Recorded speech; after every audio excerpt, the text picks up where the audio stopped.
Season آ رہا ہے. زکات 2 منٹ کا کام ہے. آپ ساری کٹھی 1 کو دے دو, 2 کو دے دو, 10 کو دے دو, پورے سال میں تقسیم کر کے دو, آسان کام ہے. دوسرا, زکات ہر مسلمان پہ نہیں ہے, مالدار پر ہے. مالداروں سے عرض کروں گا زکات دیں. میرے ملک کے مالدار بہت تھوڑے ہیں جو زکات دیتے ہیں. اگر صرف کراچی کے لوگ زکات دیں تو کراچی سے لے کر سکردو تک کوئی غریب نہیں رہے گا. کسی غریب کی بیٹی وہ ایسے نہیں بیٹھی رہے گی کہ ہاتھ پیلے کرنے کے لیے پیسے کوئی نہ ہو. کوئی بیمار بغیر علاج کے نہیں مرے گا. صرف کراچی کے تاجر زکات پوری دے دیں, سکردو تک کوئی غریب نہیں بچے گا. حج مالداروں پر ہے. نماز ایک ایسی چیز دہرائی جاتی. اب رمضان آ رہا ہے, گرمی میں آ رہا ہے تو شیطان کہے گا کیسے روزے رکھیں گے. چھٹی لے لو, روزے کی چھٹی نہ دو, خود چھٹی لے لو. اپنے ملازم کے کام, میرے نبی نے کہا اپنے ملازم پر کام تھوڑا ڈالو تاکہ روزہ آسانی سے نبھا سکے, اپنے روزے کو نبھا سکے. اپنے ملازم, اپنے گھر کے نوکر نوکرانیاں, اپنے جاب کے, اپنی شاپ کے نوکر, ان سے کام تھوڑا لو. اب تم لوگوں کا سیزن ہوتا ہے رمضان, روزہ روے نہ روے سیزن لگنا چاہیے تھا. تمہیں اپنے سیزن کی فکر پڑ جاتی ہے. اور لوگ رمضان میں جنت بناتے تھے, آج کا تاجر رمضان میں پیسے بنا. جو ٹیلی ویژن والے بھی پیسے بنا رہے ہیں سارا رمضان سیزن. ان کو رمضان سے کوئی غرض نہیں, ان کو پیسہ چاہیے, ریٹنگ چاہیے. ایسے جو تاجر بیٹھے ہوئے یہ انہیں رمضان نہیں, ان کو رمضان کا انتظار ہوتا ہے کہ پیسے بڑے آئیں گے, رمضان آئے گا پیسے بڑے آئیں گے. جائے روزے جہاں سے آئے, جائے تراویح جہاں سے آسان تھا, روکڑ چاہیے روکڑ ہے. اور میں نے ایک نوجوان سے کہا یار تو تبلیغ میں وقت دیا کر. کہا جی میرے بدن میں بڑی دردیں ہوتی ہیں, میں نہیں جا سکتا. میں نے کہا ٹھیک ہے. میں اسے دیکھتا تھا دکان پہ ایسے جانوروں کی طرح کام کرتا تھا.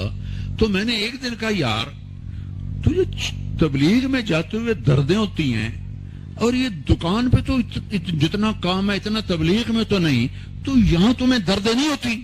کہا جی یہاں بھی ہوتی ہیں, لیکن شام کو جب نوٹ گنتا ہوں نا سارا درد چلا جاندہ ہے.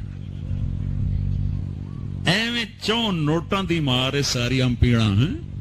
یہ جتنے ہیں نا تاجر, ان کو رمضان کا انتظار ہوتا ہے کہ پیسے بنیں گے. اس لیے انتظار نہیں ہوتا کہ بخشش ہوگی, اللہ راضی ہوگا, جنت ملے گی, روزے رکھیں گے. دیکھو رمضان, لفظ رمضان میں غور کرو. رمضان 12 مہینے, 11 مہینوں کے نام عربوں نے رکھے اور اس روزے کے مہینے کا نام اللہ نے رکھا.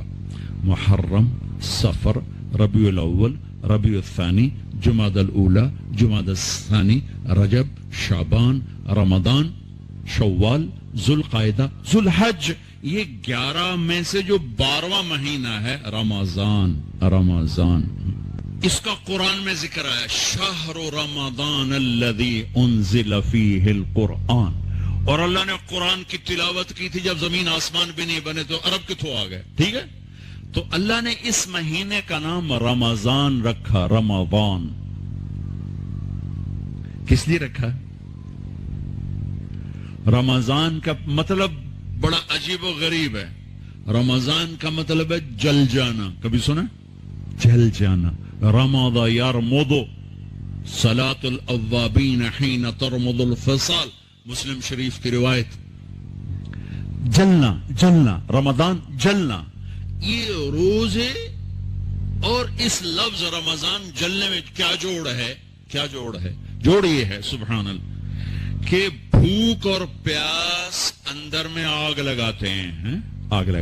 ٹھیک ہے, آگ کا کیا کام ہے؟ جو چیز ڈالو, بھسم, کاغذ ڈالو, پرزا ڈالو, لوہا ڈالو, لکڑ ڈالو, کپڑا ڈالو, مٹی تو سوا بن گئی. ٹھیک ہے, تو یہ جو بھوک اور پیاس, اب جون کا رمضان ہے تو بھوک پیاس عروج پر ہوگی, اس سے آگ بھی عروج پر ہوگی. اس آگ میں جو میرے اندر جلتی ہے بھوک اور پیاس کی وجہ سے, اس میں اللہ کیا کرتا ہے؟ اس میں اللہ روزانہ پچھلے سال کے گناہ ڈالتا ہے اور جلاتا ہے. آگ جل رہی, گناہ ڈالو, جل گئے, ڈالو, جل گئے, ڈالو, جل گئے, ڈالو, جل گئے, ڈلتے گئے. آخری روزے پورے سال کے جتنے گناہ تھے سارے جلا کے اللہ اسے پاک صاف کر دیتے. چل میرا بندہ موج کر، پچھلے سب معاف۔ تو ہمارے سارے پکوڑے والوں کو شوق چڑھا ہوا، رمضان آئے پکوڑے وکن گے، سموسے والے آندے پہ رمضان آوے سموسے وکن گے، جتیاں والے آندے پہ عید آوے جتیاں وکن گیا۔ وہ کسی کو یہ شوق ہی نہیں کہ بخشش ہوگی، اللہ راضی ہوگا، جنت ملے گی، اللہ کی محبت میں بھوک لگے گی، اللہ کے عشق میں پیاس لگے گی۔ وہ بھوک اور پیاس کی جو تڑپ اور کسک ہے، پھر ہم ہاتھ اٹھا کے اللہ سے مانگیں گے، ہم کہیں گے یا اللہ، تو عرش کے دروازوں تک میری پکار جائے گی، ساتوں آسمان میری پکار سے گونج اٹھیں گے۔ مجھے یقین ہے کہ میرا اللہ کہتا ہے، میرا نبی فرماتے ہیں کہ اللہ رمضان میں سارے آسمان کے فرشتوں سے فرماتا ہے روزے رکھنے والوں کی دعا پر آمین کہو۔ عرش کے فرشتوں سے اللہ فرماتا ہے میری تسبیح چھوڑ دو، رمضان کے روزے رکھنے والوں کی دعا پر آمین کہو، آمین کہو۔ عرش فرش میں گونج اٹھتی ہیں میری دعائیں، میری صدائیں، میرے نوحے، میرے گریے ہلا دیتے ہیں۔ اگر بھوک پیاس میں مزے آ رہے ہوں کہ واہ یا اللہ تو نے کہا تھا نا، دیکھا میں بھوک سے بیٹھا ہوں۔ اس لیے افطار کے وقت دعا کیوں قبول ہے؟ افطار کے وقت کھانا سامنے ہے، پانی سامنے ہے، اور آواز کان لگے ہوئے ہیں سائرن کی آواز پر، تو اللہ کہتا ہے یہ فرشتہ، یہ میرے بندے، کھانا بھی سامنے ہے، پانی بھی سامنے، یہ کیوں نہیں کھا رہے، یہ کیوں نہیں پی رہے؟ بولو کہ یا اللہ تیری محبت، میری محبت، چلو تم گواہ ہو، میں نے معاف کیا، چل میرا بندہ مانگ، کھانے سے پہلے مانگ۔ وہ وقت مانگنے کا ہوتا ہے، پکوڑے کھانے کا نہیں ہوتا، سموسے دکن کا نہیں ہوتا۔ سموسے، پکوڑے، کچوریاں، 500 چیزاں تو اندر پا لیندے ہو، سارے روزے دی تباہی پھیر کے رکھ دیتے۔ ایک مہینے کے لیے اوور آلنگ ہے، ٹیوننگ ہے، ٹیوننگ، تھوڑا کھاؤ، تھوڑا کھاؤ، تھوڑا کھاؤ، ٹھنڈے شربت مت پیو، ٹھنڈے شربت مت پیو افطاری کے وقت، بعد میں پینا تو پی لو، افطاری کے وقت اپنے اوپر ظلم مت کرو۔ سارے دن کا انجن گرم ہے، ایک دم اس کے اوپر برف پھینکتے ہو، تھوڑا دیر صبر کر کے سادہ پانی پی لو، نماز پڑھ لو، پی لو، لیکن روزے کے وقت بچو تلی ہوئی چیزوں سے، کراری چیزوں سے، مسالے دار چیزوں سے، ثقیل چیزوں سے بچو، ہلکا پھلکا رکھو پیٹ کو، ہلکا پھلکا،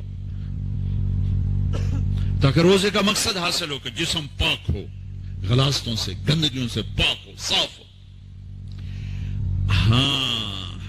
اور اپنے دل کو بھی صاف۔ رمضان میں سب کی بخشش ہو جاتی، سب کی، 4 نہیں بخشے جاتے، 4 آدمی نہیں بخشے جاتے، 4 قسم کے مرد عورت، سب کی بخشش ہو جاتی، سب کی، 4۔ اللہ تعالی ہماری حفاظت فرما لے۔ کسی بھائی میں یہ عیب ہے، ابھی سن کے توبہ کر لینا، شراب پینے والا، مستقل شراب پینے والا، رمضان میں بخشش نہیں، ماں باپ کا نافرمان، ماں باپ کا نافرمان، بخشش نہیں۔ ماں باپ کا نافرمان کے لیے تو میرے نبی نے کہا کہ اللہ ہر گناہ کی سزا موت کے بعد دے گا، ماں باپ کے نافرمان کو یہیں سے شروع کرے گا اور آگے تک لے کے جائے گا، یہاں بھی سزا دے گا اور آگے بھی سزا دے گا۔ صرف ایک گناہ دنیا میں ایسا ہے، کفر شرک کی سزا بھی موت کے بعد، زنا شراب جوے کی سزا سود کی موت کے بعد ہے۔ ایک گناہ ماں باپ کی دل آزاری، دل دکھانا، اللہ یہاں سے یہ سزا شروع کرتا ہے اور آخر تک پہ چلاتا ہے اس کو۔ میرے نبی سے پوچھا گیا یا رسول اللہ قیامت کب آئے گی؟ آپ نے کہا اللہ کو پتا ہے۔ کہ کوئی نشانی بتائیں کہ جب ماؤں کو ذلیل کیا جائے گا قیامت آ جائے گی، ماں باپ کا نافرمان۔ تیسرا کون ہے؟ رشتہ داروں سے لڑنے والا، کبھی بھائی سے لڑا، کبھی بہن سے لڑا، کبھی خالہ سے، کبھی چاچے سے، کبھی مامے سے، کبھی تائے سے، کبھی پھوپھی سے، قریبی رشتوں سے لڑنے والا اور تعلق توڑنے والا، اس کی بخشش نہیں ہوگی۔ چوتھا کون ہے؟ کینہ رکھنے والا، کینہ، شہن، ایک ہوتا ہے بغض، ایک ہوتا ہے کینہ، شہن، بغض، شہن۔ بغض کیا ہے؟ بغض کیا ہے؟ کہ مجھے انصار بھائی سے نفرت ہے، یہ بغض۔ اور کینہ کیا ہے؟ کہ میں ان کو نقصان پہنچانا چاہتا ہوں۔ نفرت کے ساتھ ان کی ٹانگیں کھینچنا چاہتا ہوں، اس کو کینہ کہتے ہیں۔ تو یہ 4 برائیاں معاف نہیں ہیں۔ ہاں کوئی توبہ کرے تو سب معاف ہوگا، سب معاف ہوگا، سب معاف ہوگا۔ تو اللہ نے ہمیں رمضان کا مہینہ دیا ہے، جہنم کے دروازے بند ہو جائیں گے، جنت کے دروازے کھل جائیں گے، فرض 70 فرض کے برابر ہو جائے گا، نفل فرضوں کے برابر ہو جائے گا، تراویح کے ہر سجدے پر 1500 نیکی لکھی جائے گی، ہر سجدے پر 1500 نیکی لکھی جائے گی، 20 رکعت 40 سجدے 60,000 روزانہ۔ یہ بہت بڑا کلام مجھے نظر آیا۔ یہ یہاں باہر ایک چھوٹا سا پرچہ لگا دیں کہ جو یہاں آ کے تراویح پڑھے گا ہر سجدے پر اس کو 150 روپیہ دے، 150 چھوٹو 15 روپے دیے جائیں گے، ہر سجدے پہ 15 روپے دیا۔ ایتھے ویکھا جی لڑائیاں کیویں ہوندیاں، اے سارے پوترے دادیاں نو چاہتے لے آون گے، دوترے نانیاں نو چاہتے، نانی ٹر اج تراویح تینوں پڑھاون، دادے نانے نو پوچھدا کوئی نہیں، انہاں دی عید ہو جاونی، تسی تے اعلان کر کے لکھ دیو بے جڑا ایتھے آوے گا انہوں اسی فی سجدہ 15 روپے دیواں گے۔ ایتھے پھر چھوٹے ویکھے جے کیویں چل دے۔ میرے نبی، میرے محبوب، وہ میرے پیارے اور میرے اللہ کے پیارے دلارے، راج دلارے، وہ کہہ رہے ہیں وہ میری امت 1 گھنٹہ لگا لو، 1 گھنٹہ 40 سجدے، ہر سجدے پہ 1500 نیکی، 60,000 نیکیاں، اور ہر سجدے پر جنت میں ایک سرخ یاقوت کا محل، اور ہر سجدے پر جنت میں ایک درخت جس کے نیچے 100 سال گھوڑا دوڑ سکتا ہے۔ اتنے تھوڑے وقت میں اتنی کمائی۔ اب 8 تراویح پڑھ کے آدھی مسجد خالی جا رہے، کتنے جا رہے ہو؟ کی کرن جا رہے ہو؟ کوئی کام نہیں، 8 پڑھ کے جوتا اٹھا کے جا رہے ہیں۔ اے بھائی پڑھ لو، سال کے بعد آیا ہے موقع اللہ سے لینے کا، اور ہر سجدے پر یہ کچھ اللہ دے رہا ہے۔ اور پھر جب آخری رات ہوتی تو اللہ فرماتے ہیں میرے فرشتوں، میرے بندوں کی رات کی تراویح اور دن کا روزہ، اس کے بدلے میں نے ان کے پچھلے سارے گناہ معاف کر دیے۔ اور آسمان پہ ایک فرشتہ اعلان کرتا ہے یا باغ الخیر ابشر و اقبل، اے بھلائی کے چاہنے والے آگے بڑھ، خوشخبری ہو، اور اے برائی کے کرنے والے بس کر اور واپس ہو۔ اور اللہ کا عرش مستقل پہلے آسمان پہ آ جاتا ہے، عرفات کے دن صرف عرفہ کے دن پہلے آسمان پر، لیکن رمضان میں پورا رمضان عرش پہلے آسمان پر۔ اور میرے اللہ کا اعلان ہے، کوئی بخشش چاہنے والا ہے، کوئی توبہ کرنے والا ہے، کوئی رزق لینے والا ہے، کوئی سوال کرنے والا ہے، کوئی دنیا اور آخرت کی حاجت لینے والا ہے، کوئی مانگنے والا۔ ہر وقت اللہ کی طرف سے اعلان ہوتا ہے اس مہینے کو کمائی بناؤ، دنیا کماؤ، حلال کمانا کو میں تو ویسے مذاقن کہہ رہا ہوں، ہر ایک دنیا کمانا کوئی منع تھوڑا ہی، حلال کمانا کوئی منع تھوڑا ہی ہے، لیکن ایسی کمائی میں نہ لگو کہ روزے پہ زد پڑے، تراویح پہ زد پڑے، تلاوت پہ زد پڑے۔ میرے نبی پاک صلی اللہ تعالی علیہ وسلم رمضان میں قرآن کی تلاوت بڑھا دیتے تھے۔